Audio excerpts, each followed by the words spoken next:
Okay.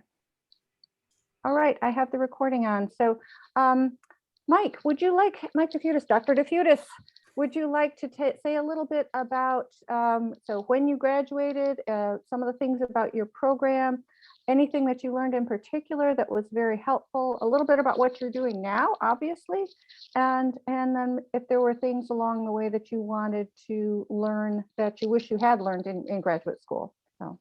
Sure. So I graduated with my PhD in 2019 with Dr. Boifard, French Revolution and Napoleonic history. I feel like, I took some notes about how could I have gone from being in graduate school in 2019 to being a millionaire in 3 years. Like, how did that happen? Right? That was not the plan, right? I think that there are a lot of things that I learned in being in school for so many years that were fundamental to the way in which I approached being an entrepreneur, which I think is the key and what I'll focus on today, because it's rather unconventional, right? So when we're in graduate school and we're working on a PhD, the goal is for us to participate in the field right away. I mean, that's the direction that you need to be going. And that didn't happen. I became an entrepreneur through, purchasing real estate and taking advantage of opportunities that I saw in front of me with other businesses, and then taking those kind of to the next level. And sometimes you got to be lucky. And I certainly was lucky. There's no question about that. But you also got to put yourself in a good position to do that and make the right decisions. So I think some of the biggest things coming out of getting a PhD, I think it gives you perspective. It gives you a lot of perspective on where you are and where everyone else is. Dr. Sankey, we took a class, I don't know if you guys still do it, called Approaches to History at one point, and you were my professor at that time. I found that what I learned in Approaches to History, you guys can probably see behind me, we've got Napoleon there. So I'm a military historian. So learning about cultural history and social history allowed me to understand that, there are different priorities that people have and different interests that people have. And you have to take a step back and look at those. You have to take them seriously. And by taking those seriously, it allows you to make better decisions about how you're going to do what you're going to do. So you're not sitting there trying to operate in a vacuum. That's the biggest thing. You have to not do that. But you also have to have a respect for expertise. And I don't think there's any other degree that you can get other than a PhD that gives you that kind of respect for expertise. When you spend that much of your life, Dr. Boifard always said, you're going to spend the best earning years of your life committed to your education. Your entire your 20s are wiped out to do this. So you got to kind of, you got to be ready for that. And what do you get from it? And what you get from it, I think, is a respect for what it means to be an expert. You have to think that, when you get a PhD, there's, depending on your field, like 25 other people alive on the planet that know what you know. It's just maybe 50, maybe 100 at most. So you get the perspective of, hey, this is what this takes. So when I go out and do things, I'm able to say, all right, who is the expert in whatever it is I'm trying to do? Because I'm not that person. I know what it took to become an expert in what I do. And so that gives you, I think you're a little bit less apt to make the wrong decision on where you go to get help with whatever it is you're doing, investment opportunities or business opportunities or whatever. You seek out the right people. You make the right choices because you know what it took to make, to do what it is that you've done. I think about things like patience and resilience that you learn through graduate school. Graduate school is a long road. It is a long road. And, you have to be able to overcome the challenges of all of the workload that you have if you truly want to become a master of that craft. this is no different, in my opinion, than high school sports. You know, when you're involved in high school sports, and obviously I have, you know, a fitness facility now, those things stay with you. You know, we continue to teach those, and people remember that. You know, they remember what their coaches taught them when they were young. You remember what your professors taught you. So I'm a military historian. Dr. Sinke's focus is completely the opposite. Yet I remember very clearly what she taught me, and that was like probably 2010, 2009, about the different approaches to history. That sticks with you. So I think patience and the resilience to overcome things is really important. I don't think that you can I don't think you can disregard the power of the PhD next to your name. I think that's also something that comes along with this, especially when you're not in the field, right? So like if you're in the field, that's what it is. You're part of the club, you've earned that. But when you're outside of the field, how many people will you run into that had a doctorate? Very few. There's only how many million people in the world that have them.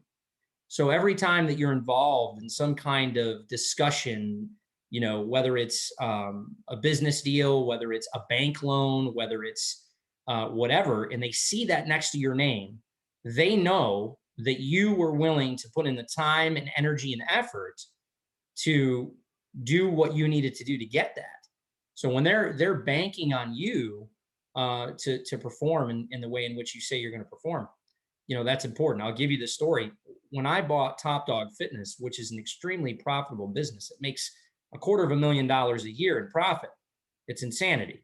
But the bank very clearly told me that it was me. It was my story. It was the PhD. It was the military. It was my determination that made them take the chance to say, hey, let's go with this guy. We think that this thing can work. So I think the power of having one of these, even if you're not in the field, is the street cred essentially that you get with a lot of people who look at a PhD as, they look at it as unattainable. I mean, if you tell somebody that you're going to go to school for, I mean, what's the average? Dr. Grant told me the average is 11 years after the 4-year degree. He told me that a long time ago. I think that, you know, they would look at that and balk at it and be like, oh my God, the idea that I would go to school for 11 years is pretty crazy. So I think that that's, you know, an important part of it. Dr. Sinke, I think your mic is muted too, if you're making comments, just so you know. Oh, okay. Hybrid career, I wrote down, a hybrid career. So, you know, for graduate students who are looking at this and saying, hey, you know, I'm committing all my time, my life, all this stuff to this. I want to go into the field. I want to write books. I want to be a professor. I want to, you know, be what my professor was, which is usually what we do, right? We model our, I really fundamentally believe that history is one of the most old-fashioned traditional fields because there's a master and there's an apprentice, and that's the way it goes. So you are permanently tied to that major professor, where he went to school, what he published, or she. Okay, in my case, it was Dr. Blaufarb. And, you know, you want to do that. But that doesn't, you know, if it doesn't happen, and obviously we're talking about this because the jobs are scarce, you can still participate in the field. You can still go to those conferences. You can still write articles. You can still write books. You don't have to be employed by the university to do those things. And you can still be a part of that field by participating in the way that you were trained to participate. And all those people that you met when you were in graduate school, all those scholars, you know, when you get to that level, it's not like they just forget you. Now, if you don't participate, that's the other thing. So I think that there's a double-edged sword there, that you have to be involved with the process, because if you're not there doing that stuff, then yes, you know, it's kind of, you know, that's part of it. It's part of it. You gotta do that. But I think that there's a hybrid approach, and I think that's important for people evaluating, you know, hey, what am I going to do with this thing when I'm done? Yeah, it's great that I get street cred and I get resilience and all this stuff, but I didn't spend, you know, all these years of my life just for that. Maybe I could have got that another way. I think the hybrid approach is really valuable to evaluate. And it's not just you're throwing the baby out with the bathwater by not, jumping right into the field and getting a job with a liberal arts college, which is the likely route, and then moving up to a tier 1 school. I think also, Dr. Sinke, I was just talking about the magic of the seminar room. So I have labored, it's impossible. I've tried so many times. You cannot describe to other people what you learn in the process of sitting there with a professor that gives you the people. These are the people, the historiography. These are the ones that have written the books, that have done the work. You understand how to evaluate those people, understand what they did, how their arguments were built, how everybody else thinks in that room. And you guys just debate. And you debate in a way in which everyone is prepared for that debate. The country is so, there's so many people that are not prepared for the debate. They think they can just get information like that. They think they can pick up their phone and they can get that information right now.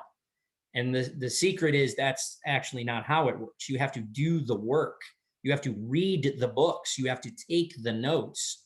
And that stuff stays with you. Those books are still on your shelf. Those notes are still there. And then when you go out and do whatever it is you're going to do in the real world, outside of academia, if you end up not being in academia, those lessons come with you. The seminar room comes with you every time you have to approach a problem set, every time you have to research something and understand, hey, what is the best way for me to do this so I don't make a mistake? You know how to do it because you were trained better than anybody. There's nobody. That's what an academic does. They do it the best. That's what they're the best at, is doing the research and articulating those arguments in the best way possible. So I think that those are all fundamental things that I took away from my PhD at Florida State. What do I think I could have learned? I don't know. I learned a lot. I was in school for too long. Dr. Stinky, you hollered at me about that for a couple times. Got to get focused. I think I learned a lot, and I think I had an opportunity to learn from some great ones. Dr. Jones, I mean, you can't replace him. Florida State for 57 years. I mean, this guy his grandmother was alive in the firing of Fort Sumter. And, he was alive when she died. At my first graduate school class with him, he fell over and fainted in the room, hit his head on the wall. This guy was there forever. He was, you get somebody like that. Obviously I was around, some of those older historians. I learned a lot from them. So I don't think there's anything that I can pinpoint where I think maybe I should have learned this, because we did get the approaches class. We did get the teaching college history class. We did get methods, the evaluation of historical methods and historiography and the importance of all of that. We got a really solid education at Florida State. I think that they gave us the opportunity to kind of pick what we wanted to do. You had military history, you had cultural history, you had social history, economic history, political history. You could do whatever it is that you really wanted, what your interests were, and package that together in a really fantastic way with a great, encouraging faculty. So that's what I would say. Do you have anything else, Dr. Sinke, that you would want me to talk about? Why don't we let the other speakers talk for a little bit, and then we'll open it up for some questions more generally, if that's okay. Yeah, absolutely. Okay. Well, let's turn the floor over to Dr. Hobbs. So if you want to tell us a little bit about your experience at FSU, some of the things that you learned, so some of the ways that prepared you for your career, anything that so tips that you would like to give us, please. Sure. Thank you for the opportunity to be here. Greetings, everyone. My name is Dr. Tameka Hobbs, and I attended Florida State University and earned both my master's and PhD degree.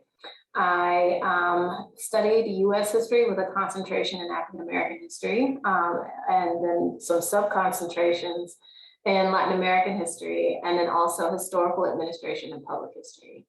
And my background is a little interesting. I reflect on it often because I've had quite a non-traditional path in the field in some ways. I actually started school, my undergraduate program at Florida A&M University across the hill. And I started as a business major.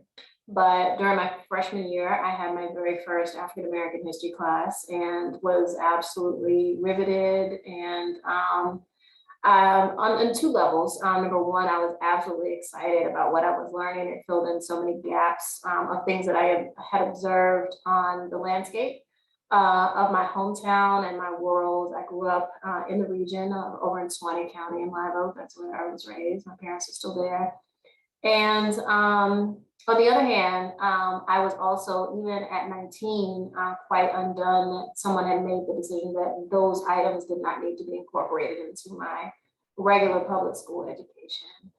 And so I changed my major, but also had the benefit of having some mentors who steered me in the direction of the Black Archives Research Center and Museum, as it was known then. It was founded back in the 1970s by Dr. James Eaton, who was still there when I was a student. I had the privilege of working with him, not only as an intern, but after graduation as an executive assistant for a bit.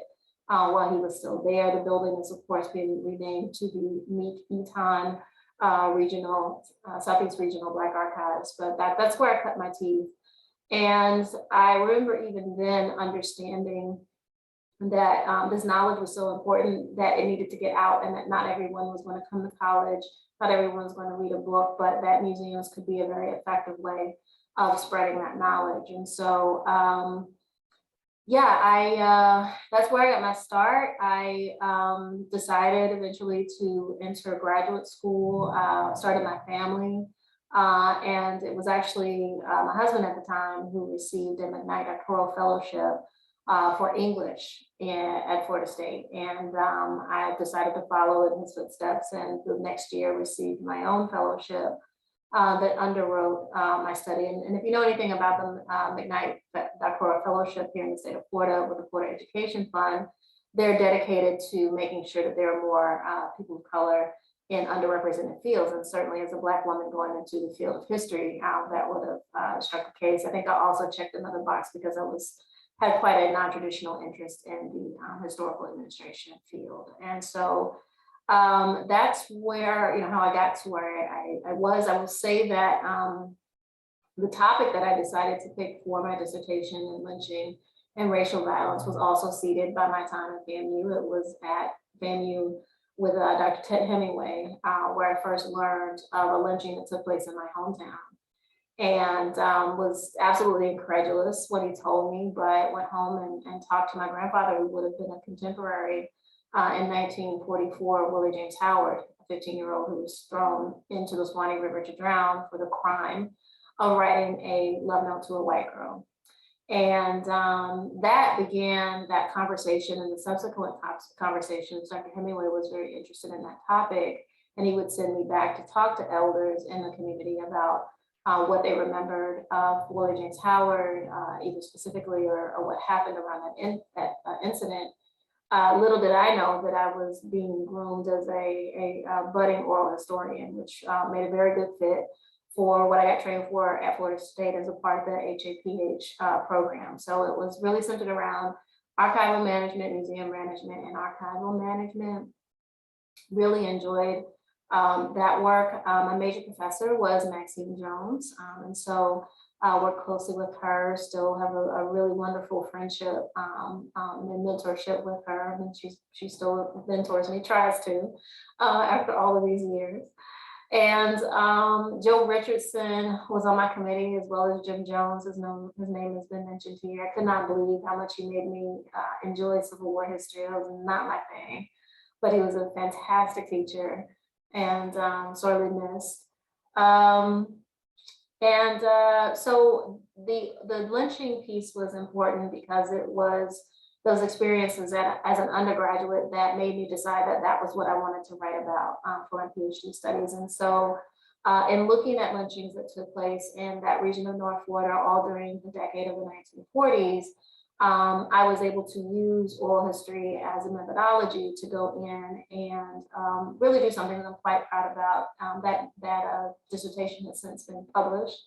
and has won awards. And for me, what stands out is my ability to go into the historical record, which of course, because of Jim Crow, at the time that these incidents take place, reflect a certain perspective and a certain line of assumptions about the presumed guilt of these men and boy, and or the deservedness of their murders, and begin to compare that with the recollections of people in the community, family members, and present and keep on record something that is inclusive of the African-American voice and experience, and really attempting to tell the truth about what happened to these individuals tragically. So the book is Democracy Abroad, Lynching at Home, Racial Violence in Florida.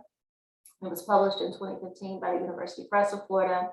It went on to win a medal from the Florida Book Awards, bronze for general nonfiction. And it also won the Harry T. and Harriet B. Moore Award from the Florida Historical Society. And so that was a long journey. I will say that after I left Florida State, I began teaching at Florida A&M. So funny story, I never planned to teach. I've been a TA for Dr. Jones, and I thought I had what it took, but I really stunk as a professor when I got over and did it full. I remember I got like a standing ovation when I ended my lecture the first time. There was one student who applauded, is what it was. So I really had a lot to learn about teaching, because it just was never my focus. I didn't like it. And so the next job I got when we relocated to Virginia was in public history. I worked for both the Richmond Valentine History Center as a historian, and then eventually at the Library of Virginia as their education and program coordinator. And the Library of Virginia is essentially the state archives and library for Virginians, right in the heart of the Capitol, right across the street from the Capitol. Had a great run there, but decided to come back to academia, which brought me to Florida Memorial University in 2011. And that's when I really began to work on my dissertation in earnest to be able to turn that into a manuscript. But it was during that period that the Trayvon Martin was murdered. And it was that spring, my first time there.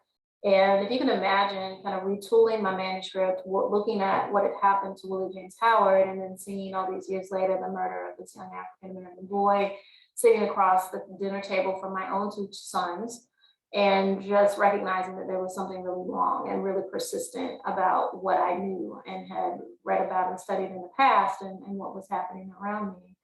And it was at that point that I really began to use that incident as a teachable moment. For those of you who don't know, Florida Memorial is a historically Black university, one of 4 in the state, and organized a trip for our campus, faculty, staff, and student, 150 people, 3 busloads, to go up to participate in a rally to demand investigation into what was happening, because there had not been any. A month after his murder, subsequently found out that his mother, Sabrina Fulton, was a graduate of Florida Memorial. And I became a liaison as I worked with the students to put together a campus organization that would be dedicated to social justice and following the outcomes of the Zimmerman case as it unfolded. I began to be a liaison with the family. And when the Trayvon Martin Foundation was created, I actually wrote the MOU for them to come and have their offices on the campus of Florida Memorial. So that began my long relationship with them. I always kept thinking, though, that there was more that this institution could do to make sure that there were no more Trayvon Martins. And it was at that point that I began to conceptualize the idea for a social justice institute, and kept developing that and bringing in partners to talk about it. Kept talking to the administrators at the time, and we were going through a succession of presidents and interim presidents. I decided to leave myself and ended up taking a position as the head of African American Studies at Valdosta State University for a year. But I crossed paths with the new president who was coming in at Florida Memorial, and he'd heard about me and heard about my work. He had a chance to see me present. I worked at the time as the university historian while I was at the institution, but he subsequently offered me an opportunity to come back in the role of associate provost as an administrator. And it was something that it was quite an honor to be able to learn. I had served as the department chair for social sciences for a couple of years and kind of got a taste for administration. It was always with me. I think for me, now that I look back at it, it really struck the nerve of the rectorship that I thought I would have at a museum. It's always kind of been with me. And so I wanted to give it a try to see if I liked administration and if it liked me. And learned quite a few things. I got there just in time for COVID. So to be a new college administrator during a global pandemic is, timing. But the one great thing that came out of it is that during the racial reckoning of 2020, I was able to dust off that now 25-page plan for the Institute and present it to the leadership. And as an HBCU, our response could not look like everyone else's, but the president said that this looks like something that we should do. And so I had the privilege of, in addition to all my other duties, being the founding director of the Florida Memorial University Social Justice Institute. And that was absolutely incredible work. It allowed me to, number one, confirm that the ideas that I had about the place of the university and the partnerships that could exist with community partners were indeed valid and energizing. People began to pull up and interact and contribute to the work that we were doing. And it was really invigorating. I had a chance to put on a conference while I was there, working on all these fantastic programs. But ultimately, I made the decision after continuing issues at the university and really stepping back and looking at where my passion points were, that I really wanted to lean into the social justice work full time. And it just so happened that Edward Waters University, another HBCU, interestingly enough, both of these schools were founded in Live Oak, Florida, where I'm from. I don't know, it's always amazing to me. I spent my life trying to get away from that place, but I guess it was popping back in the late 1800s, but there you go.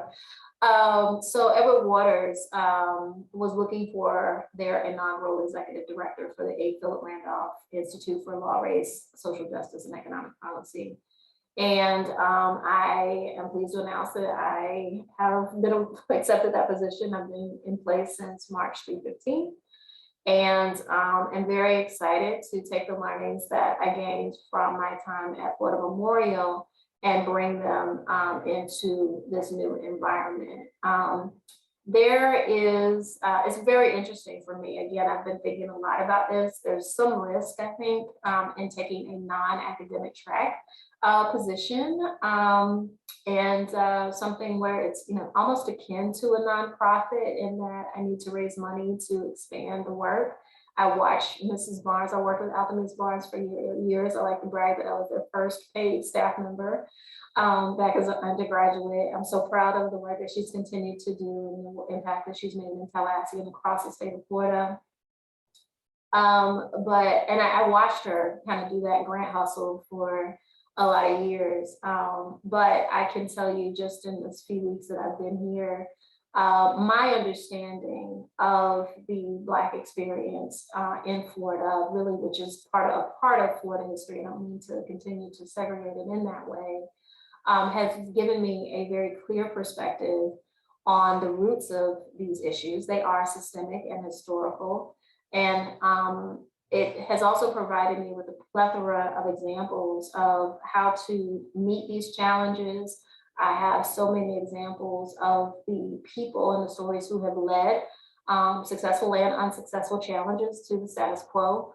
And it's my goal to bring that knowledge to bear and to continue to develop my leadership skills in service of addressing some critical issues in this work. Again, just like when I was an undergraduate, I have a knowledge that not everything that we do in the tower is going to have the impact that it needs to have for the community. And I have found consistently a place for myself in that work. And so I'm really thrilled and excited to see what I can do here in the city of Jacksonville in this new position. So that's my story. Thank you for allowing me to share. Thank you so much. And then I'll let Dr. Peacock go next, and then we'll open it up for some questions. All right, let's hope my microphone is still working. All right, so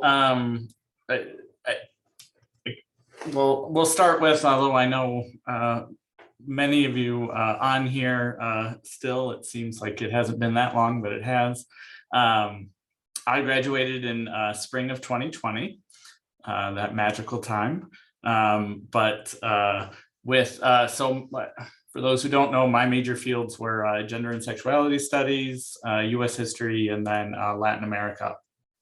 And for a variety of reasons, I'll just kind of, my first career outside of, or job outside of, once I graduated, I actually started working for the Florida Department of Health, which was also an interesting time to join them. But I worked in a role that kind of has the informal title of a personnel liaison.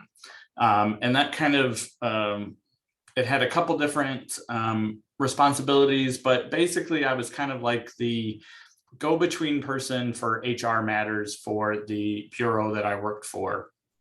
I oversaw all the hiring for that bureau. Anytime somebody was separated, I did that type of stuff. I did trainings for new employees and all the employees if there were ever policy changes.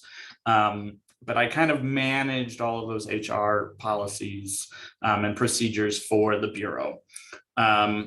Then for family reasons, I ended up moving out of Tallahassee.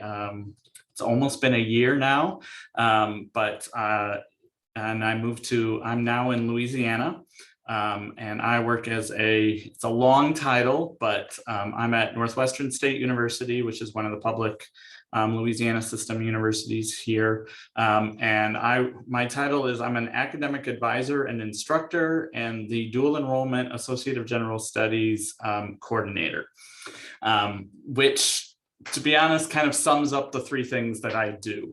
I am an advisor for all kinds of students who are working through, I deal mainly with our general studies and liberal arts students. So for those who still know and remember Miss Kozar in Bellamy, that's what I do, most of my time. I also teach every semester online and in-person sections of a freshman orientation course. And then I administer with two other colleagues the Associate of General Studies opportunity for high school students around the state of Louisiana, which is mostly a lot of just bureaucratic administrative work. But that's kind of, I think in this position, I think, it's with higher ed, it's easy to see, I think, a lot of overlaps between our time in graduate school and kind of going into a higher ed admin position. But what I want to kind of focus on a little bit here is, I think that a lot of times, particularly coming out of graduate school, we've spent so much time in the field in our subjects of interest that particularly if you're not going into a position where those types of issues or subjects are necessarily related to what you studied. So for example, I was not a medical historian in any way, shape, or form. Going to the Department of Health, I was around most of the people I worked with, some had public health degrees and so forth. But it wasn't necessarily, I didn't need to have that knowledge about public health, but I was not drawing on my knowledge of 19th century laws in the United States or anything that I had been studying, so forth. But what was, as we've all, Dr. DeFeudis and Dr. Hobbs have also talked about, drawing on those other things that we can do as PhD, as graduate students, and then once you get your PhD or your graduate degree, your master's, those are the things that sometimes you have to translate them to other people. And one of the ways that I always think about this is most of us know how to write a CV, but can you write a resume?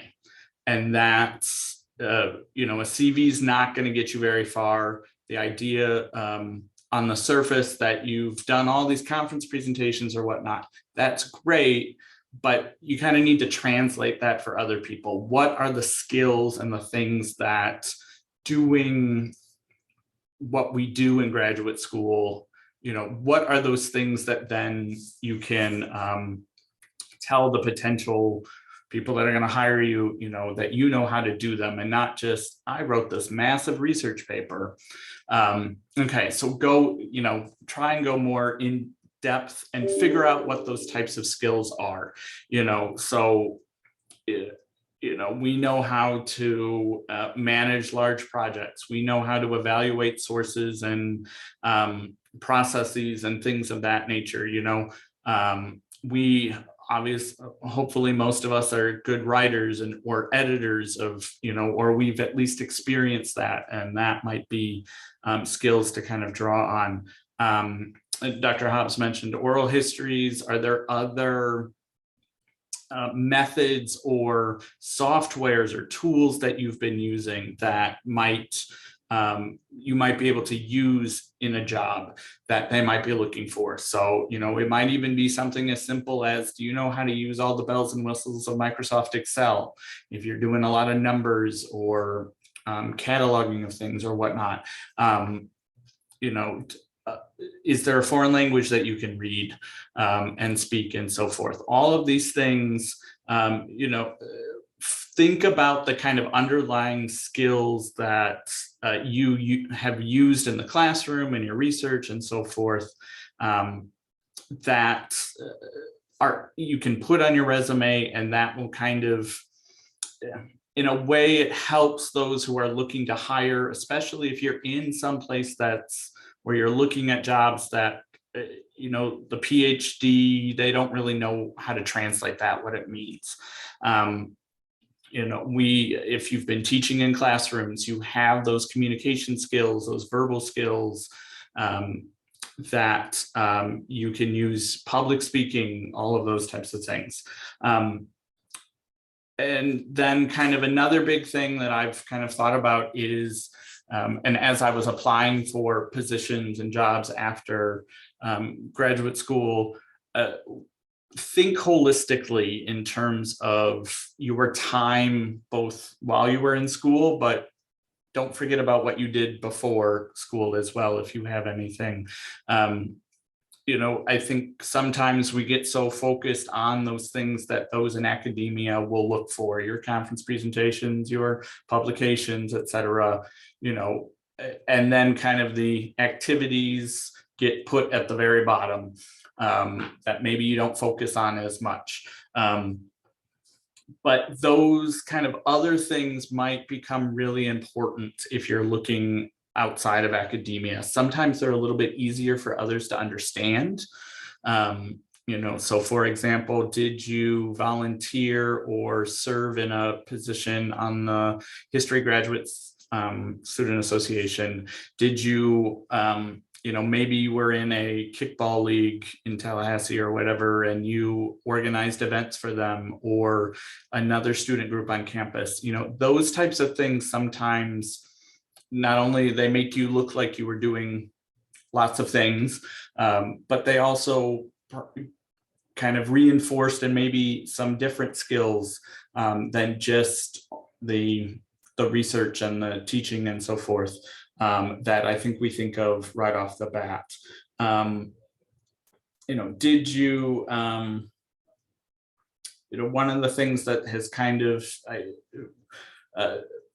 of helped me along the way is, it may not have been a formal position that you had or did, but think about teaching and just conversations with students and so forth. That's a form of mentoring, and that being able to kind of use my experiences and use that kind of language helped me, I think, get into the current position that I'm at right here, in terms of, I'm basically advising, mentoring students all the time in my current position.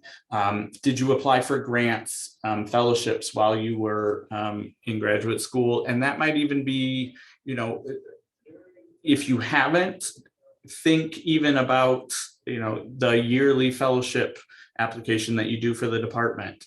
That shows, is it a full 10-page grant proposal or whatever, something huge like the Institute of Science? No, but it does show that you know how to write in a certain way, what grant folks may be looking for, et cetera. So those, think even sometimes about the most mundane things that you have done a lot. Don't forget to include those. Did you go to workshops by the department, or perhaps other places in the university, the Career Center or whatnot? Sometimes being able to say that you were specifically trained in certain things. So, if you took the Teaching College History course, you were trained in terms of procedures and administrative tasks and using Canvas or Blackboard, these management systems. It may not be exactly the same thing as what the jobs you're looking at, but to show that you have familiarity with certain softwares and so forth that might be similar, every little thing can help you. And then the last thing that I kind of wanted to mention, which is something that I kind of struggled with when I was coming out of graduate school, is, if faculty positions was kind of your top thing, or the thing you'd always been thinking about, it's real easy to find where those faculty jobs are. Where they're posted, what they're looking for in their applications and so forth.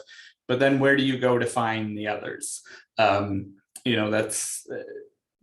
They're not as easily in one location or just a few locations. So, how do you kind of potentially narrow that down to find jobs that might actually interest you or so forth? Think about, is it something that you want to do that's in relation maybe to the subject that you're really passionate about, that you've been studying? Is it a social justice issue? Is it you're really interested in French culture and history and so forth? So maybe there's an organization that's out there that kind of furthers that, or working with students of younger ages in terms of French speaking and so forth. Maybe there's something that type of way. Do you have another passion that's not even history related, maybe that it's kind of always been your side hobby? Maybe that becomes your main thing for a while, or helps you find at least a starting point. Is there something that you found that you're really good at, or you really liked? Are you really good at certain softwares, databases, or numbers, things, social media, whatever it may be that maybe you've used now and again for while you were with the HCSA or whatever? Build up those skills, prioritize those skills when you're looking for jobs. Did you really enjoy writing? Grant writing is often a common place that history and other kind of humanities folks go, because we share a lot of the same skills. Is there something you absolutely hated? Maybe that you don't really like all the writing and the revising all the time. So grant writing is probably not for you. Maybe editing other people's work isn't as bad as writing your own. So maybe that's okay. But, sometimes that can just, thinking about it in all different ways can help you kind of narrow down. So you're not just staring at monster.com or whatever to find something. For me, when I was coming out of graduate school, to me, it was the idea of the public good, which to me meant higher education, local, state, federal government, potentially nonprofits, which also kind of drew on my background from before I was in graduate school. So I knew that that's kind of where I was kind of potentially looking, which is a lot of the reason why I ended up at the Department of Health.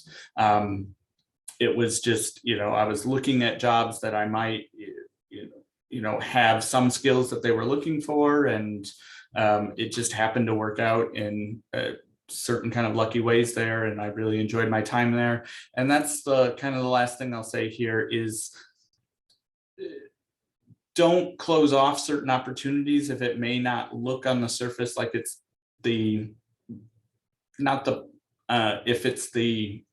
it's not going to necessarily be the job that you really, really want right off the bat sometimes. But getting in the door somewhere, starting somewhere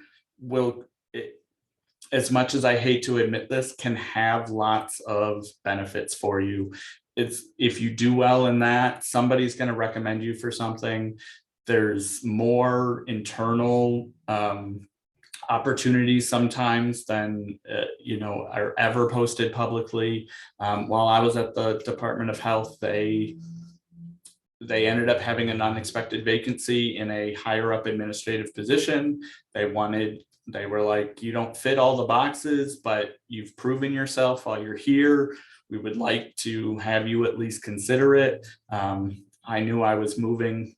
They didn't know I was moving just yet, but I knew I wasn't going to be around. And so I was like, it's not for me. But, I would have never been able to apply for that opportunity if I hadn't already been at the department. It was an internal hire only type of deal. So, think also in that sometimes the unexpected will happen. And yes, it's sometimes luck, but always kind of keep that in the back of your mind. So. Thank you.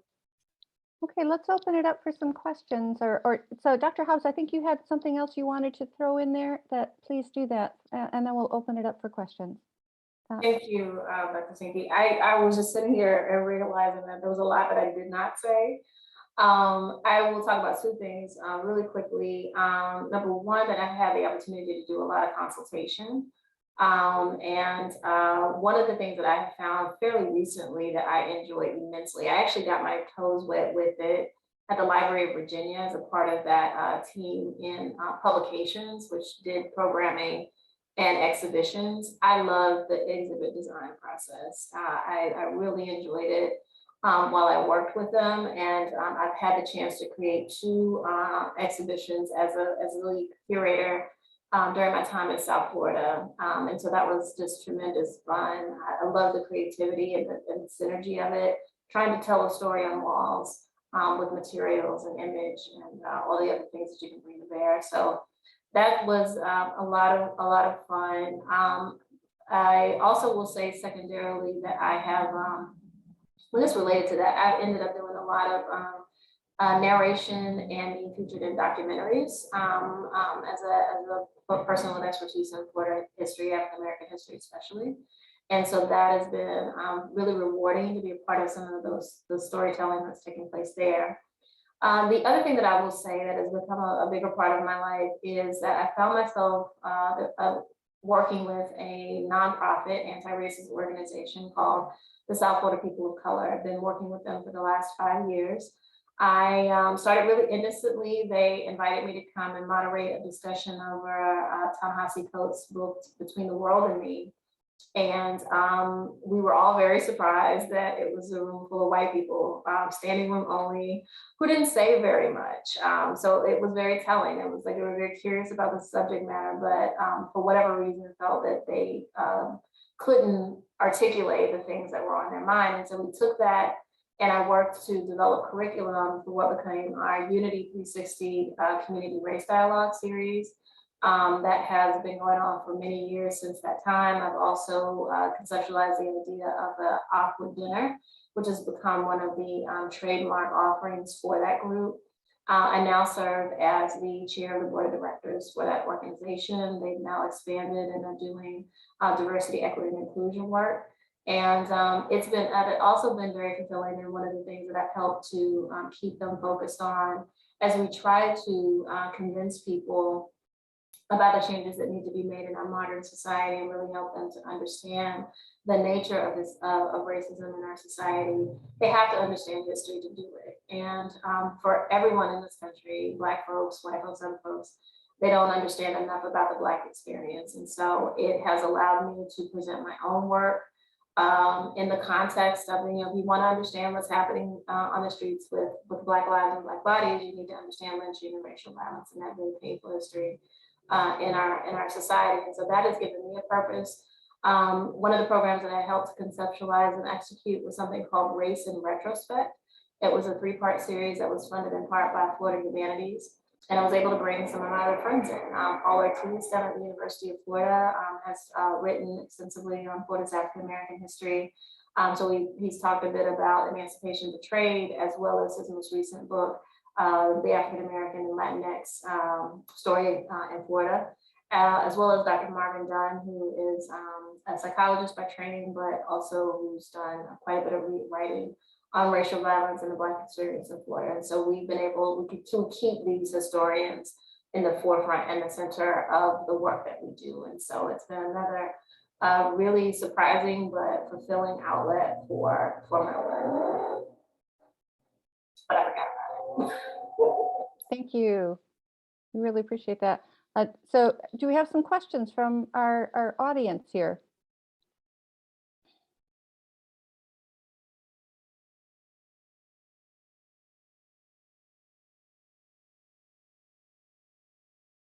I know it always takes a couple of minutes for people to figure out what you want to say.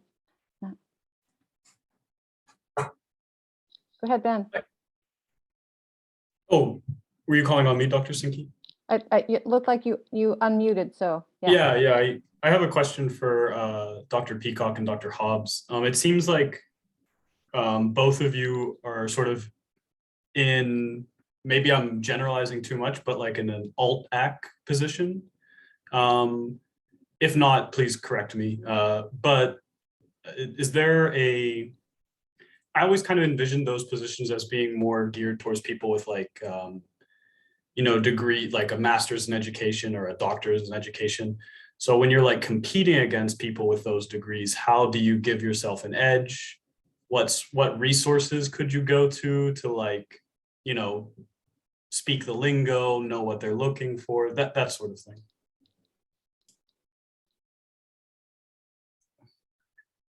I do think you're kind of right, Ben. Sometimes I think part of it is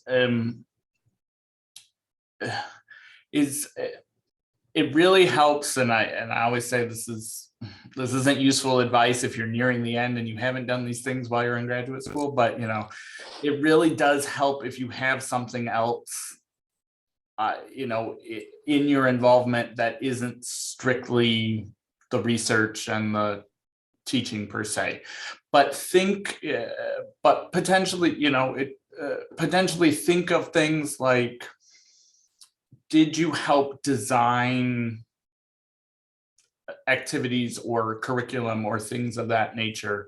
And some of it is using the language that those in strictly education degrees will use. Some of it can also be, I just had another thought and it totally flipped, but it's sometimes I found like, the way that they design, the way that they have done their research and so forth, sometimes can be different from the way historians do it. Sometimes it's a little more quantitative. Sometimes, their dissertations and theses and so forth look more what I would call from the behavioral sciences, psychology, sociology.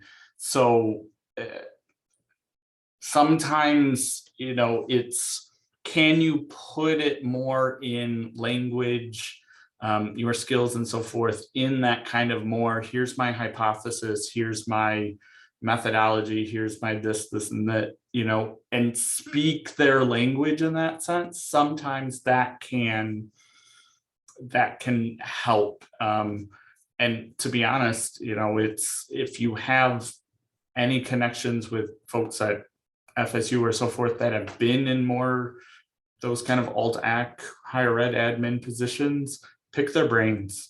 Really, that would be kind of my first step. What is that term you're using? Alt what? I've never heard it before. Alt academia. Oh, got you. Alternate. Yeah, all day. So y'all, like after I have lived this experience, now you want to come up with a name for my life.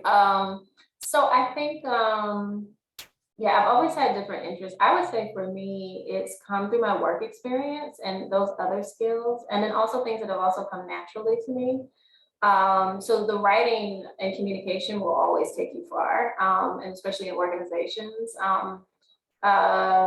Being able to I've sometimes found myself in the role of the explainer, and that can be helpful, and it comes across as a leadership skill. And so that has helped me tremendously.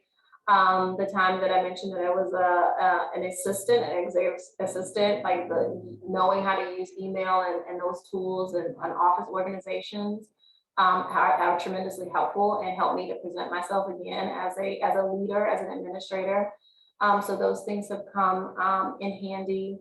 I think a lot about my professional work experiences, working in a cultural center and museum, learning customer service, learning database management for memberships, learning a little bit about fundraising, learning how to connect with people, learning how to write grants, learning how to manage grants. Those are all skill sets that I learned in working in those institutions. I had an internship. I was awarded a Woodrow Wilson Fellowship that allowed me to go work at the Smithsonian for a few weeks over the summer.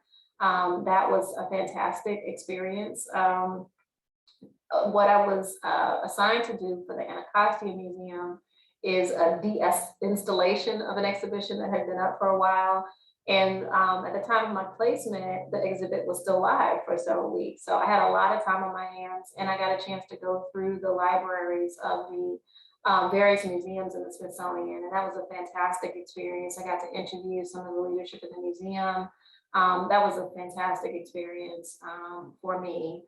And it's been those types of things that have just like led into an expansion of my skill set, that and so I find myself with a very diverse skill set, knowing how to lead meetings and facilitate effectively, learning how to bridge communication gaps between people, having, there's a psychological part, I think, of studying history and studying the human experience that you can bring to bear, and help to influence and make institutions better, offer perspective. So yeah, I think, and then also study. There have been times where I've really had to study. I'm right now like policy analysis and development. Yeah, okay. I will learn how to do that and do that effectively here. So it's being able to be in that vein of lifelong learning, but continuing to build these subset of skills that can help further you along. And I think more than anything, just trusting yourself and your interests. Again, having a feeling of being an odd fish, I knew that these are things that I was just inclined to do, and I've stayed true to that over the years. And it's been a different type of journey. You can't compare your journey to other people's. I'm all for folks who get off the beaten path and do their own things. So I definitely always encourage that.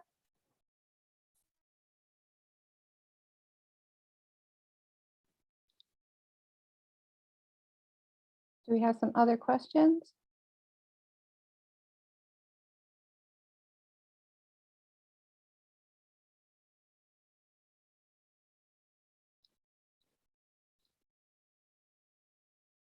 Dr. DeFeudis, you didn't talk very much about things that you really wish that, you did kind of mention things that you wished you'd learned. Was there anything else you want to add into that list? Well, like I said, I think, everyone's talked about, this recurring theme of, when you go to graduate school and you do this one thing. And then Kent, you talked about how do you translate this into, whatever else you're trying to do. That's the theoretical difficulty. For me, I had an excellent education in European history and American history, really. I mean, the professors that I had, I was a benefactor of coming to graduate school in a period where you had a transition between an older generation of historians and the younger generation. So I was in the middle of that. And so I really was able to get an education that I think was extremely valuable for me. So I felt very, very good about that. I felt good about that, all through it. And then, as I finished, and I think it just gave confidence. It lent confidence to me when I went out. Again, my translation, I guess I could say what my translation was, it had to do with expertise. Like, how do you become an expert in something and then now go out here and become an expert in student housing, in business in general? And, because I had the experience at Southgate. I directed Southgate Campus Center, which was a freshman facility there next to FSU for a decade while I was in graduate school. And so I gained all kinds of different things that you wouldn't have. Kent, you labored to just explain that. I learned about accounting. I learned about leasing and marketing, and I learned about, business administration. I learned about, corporate America, how corporate America works. I learned about maintenance and food service. We had a full dining hall in there for those kids that could eat unlimited meals whenever they wanted, and how that works. I mean, there was so many things that I was able to learn there. And there was no question that the Ph.D., while I was doing it at the same time, lent the ability to sort of respect those different fields as I watched, that situation play out. And then when I jumped out into my own student housing properties, which is really what I did, and then bought other businesses, Muscle Maker Grill, Top Dog Fitness, and how I was connected to other fields. So the translation for me of expertise into other fields is the most important thing. And I was able to take the experts at Florida State and really, I think you do have to buy into that too. You have to buy into the idea that these people are the best of the best. And, again, I was the benefactor of having some professors that had won some serious awards and made some serious headway in their fields. But I also was able to see how they were just people. They were just people, and how they had worked to get there. They just said this just magically happened to these people. They had worked for decades to get where they were. And I had a real respect for, that hard work. And I feel like that was the translation. You can do anything that you want to do if you are willing to work hard for it, if you're willing to do the research and actually put your mind to trying to accomplish it. But and graduate school teaches you. If you didn't learn that in graduate school, I don't know, you kind of wasted your time, in my opinion. So, but no, I think that, Florida State was fantastic for me. And I think, I don't know that there's anything else I could have taken away from that experience.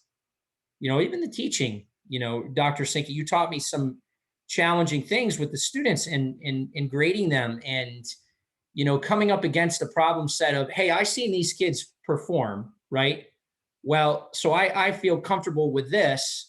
Well, where is that line? What is that expectation supposed to be? Okay, what does that look like? How far out does that need to be thrown? And I think that you learn that as a TA.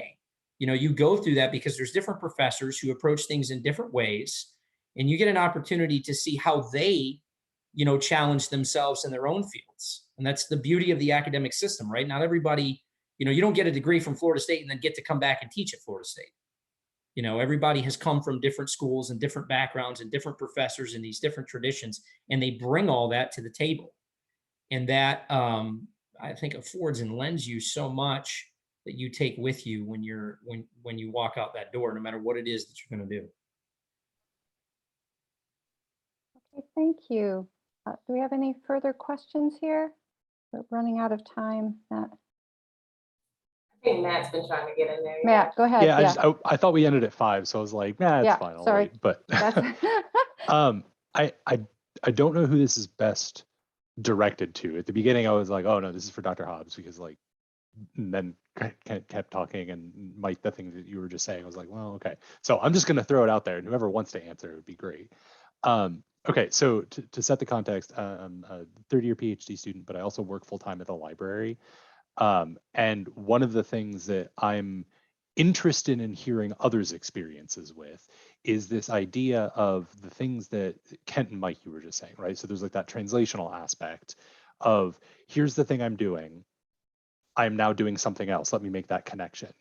How do you, and Dr. Hobbs, you were mentioning, you know, there's this sort of like synergy with like the things you were learning. And so the reason I'm bringing this up, I'm interested in going into administration as well. So like I'm looking at the PhD as sort of a stepping stone to library administration and sort of that whole, not quite alt-ac, but like kind of, but not really. So, you know, Dr. Hobbs, I'm sure you see there's a lot of folks with EDDs at sort of like administrator, dean levels, things like that, because you get a lot of the things that Mike was just talking about, which is like the administration, the budgeting, the like personnel and HR things.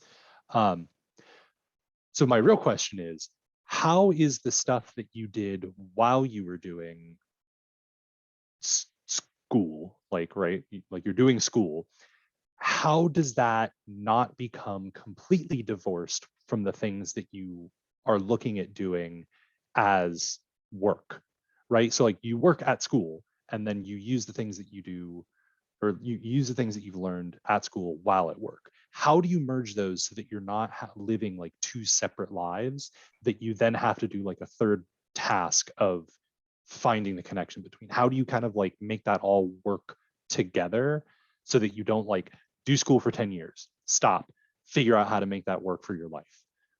Yeah, so I'm really attracted to that question.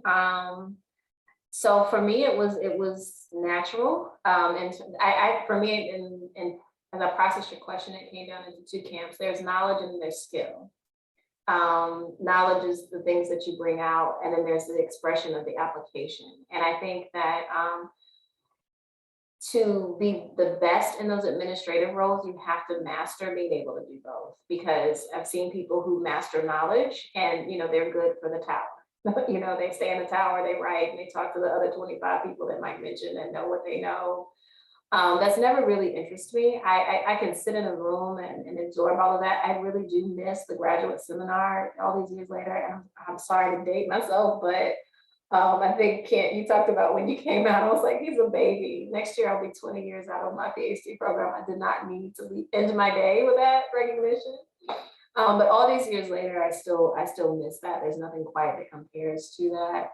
But also, I think just for me, because I'm a bit of a busybody, it came natural. And so I think you just have to, if you know that you're clear about that you want to do those things now, great. So just try to work on balancing those two things.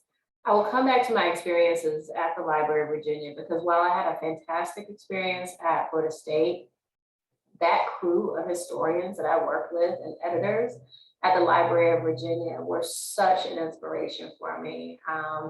I worked with Greg Kimball, who's a historian by training in, I believe, American Studies. He's done a lot of work on Richmond. He's very interested in music and banjo stuff.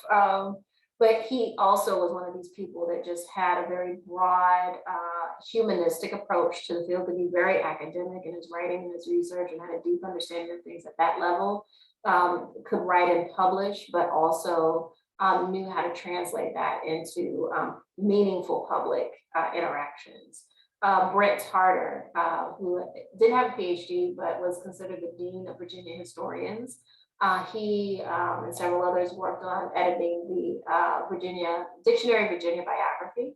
And so I learned a lot about editing. It's still not my strong suit, but working with them on transcription and understanding their very careful process of fact checking and editing is something that stayed with me for years. And I will tell you that during those years after the PhD, working there, I really was a little down on myself. Like I wasn't on a real academic track. I had this dissertation. Could I ever convert it into a book? They read my dissertation and were just so, encouraging to me. It really planted a seed in me to pick it back up once I transitioned and to really give it a go. The other piece of that is that I worked in that role coordinating book talks for authors on Virginia topics. And I got to have regular conversations with people who were doing the work and who had done it, produced this product. And that also was very encouraging for me. But it was such a powerful and positive experience for me. I love libraries and library spaces. Historians, librarians, and archivists all kind of share this universe. So I'm excited to hear that you're interested, and I wish you the best of luck.